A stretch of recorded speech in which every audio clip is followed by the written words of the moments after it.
సాధారణంగా ఏ రాజకీయ పార్టీ అధికారంలో ఉన్నా సరే రాజకీయ పార్టీలు అధినేతల కుటుంబ సభ్యులు ఏదో ఒక రూపంలో హడావిడి చేస్తూ ఉంటారు. సచివాలయాల్లో, ప్రభుత్వ కార్యాలయాల్లో వారి సందడి ఎక్కువగా కనబడుతూ ఉంటుంది. గతంలో ఈ విషయంలో మన తెలుగు రాష్ట్రాల్లో ఎందరో రాజకీయ నాయకులు విమర్శలు ఎదుర్కొన్న సందర్భాలు ఉన్నాయి. రాజశేఖర్ రెడ్డి ముఖ్యమంత్రిగా ఉన్న సమయంలో వైఎస్ కుటుంబానికి సంబంధించి ఇదే తరహా ఆరోపణలు వచ్చేవి. అయితే సోషల్ మీడియా అందుబాటులోకి వచ్చిన తర్వాత ఈ విమర్శల దాడి మరింతగా పెరిగిందని చెప్పుకోవాలి. 2014లో తెలంగాణలో అధికారంలోకి వచ్చిన భారత రాష్ట్ర సమితి విషయంలో కూడా ఇవే ఆరోపణలు వచ్చేవి. పదవుల్లో కుటుంబ సభ్యులు ఎక్కువగా ఉండటం, అదేవిధంగా సచివాలయంలో, ముఖ్యమంత్రి కార్యాలయంలో కుటుంబ సభ్యులు హడావిడి ఎక్కువగా ఉండడంపై అప్పట్లో తీవ్ర విమర్శలు వచ్చాయి.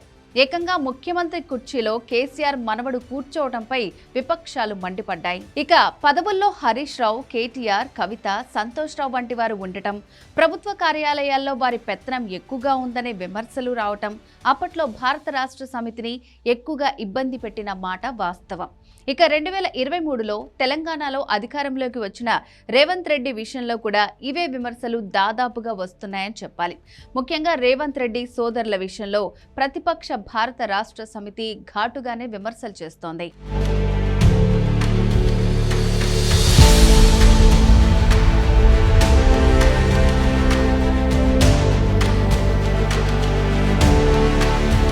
కాంట్రాక్టులు సహా అనేక అంశాల్లో వారు తలదూరుస్తున్నారని, ప్రభుత్వ కార్యక్రమాల్లో కూడా వారి పెత్తనం ఎక్కువగా నడుస్తుందని విమర్శలు కూడా ఉన్నాయి.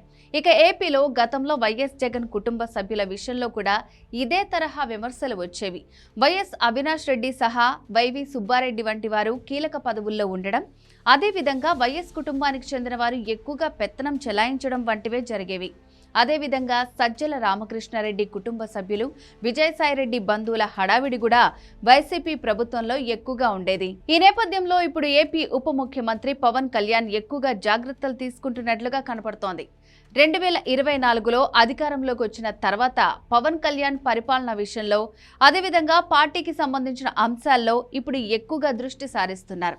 ఈ నేపథ్యంలోనే తన కుటుంబ సభ్యులకు పవన్ కళ్యాణ్ స్పష్టంగా చెప్పినట్టు సమాచారం. ఇటీవల నాగబాబు ద్వారా కుటుంబ సభ్యులకు సమాచారం ఇచ్చినట్టుగా తెలుస్తోంది.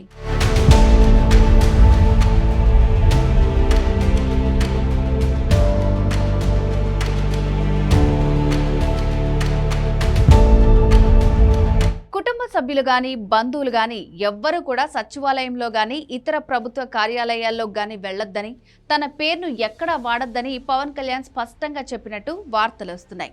అధికారులతో కూడా నాగబాబు ఎక్కువగా మాట్లాడకూడదని పవన్ కళ్యాణ్ స్పష్టంగా చెప్పినట్టు సమాచారం. ఏదైనా ఉంటే జనసేన మంత్రుల ద్వారా నాగబాబు సమస్యలను పరిష్కరించుకోవాలని సూచించినట్టు తెలుస్తోంది.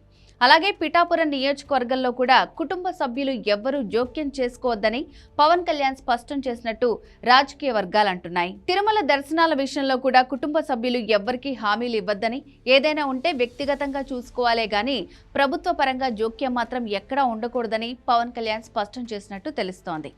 అదేవిధంగా జనసేన మంత్రులకు కూడా పవన్ కళ్యాణ్ ఇవే సూచనలు చేసినట్టు సమాచారం. ఎమ్మెల్యే కుటుంబ సభ్యులు ఎక్కువగా పెత్తనం ఉందనే వార్తలు వచ్చాయని, మంత్రుల కుటుంబ సభ్యులు కూడా సచివాలయానికి గాని, ప్రభుత్వ కార్యాలయాలకు గాని వెళ్లకూడదని స్పష్టం చేసినట్లు వార్తలు వస్తున్నాయి.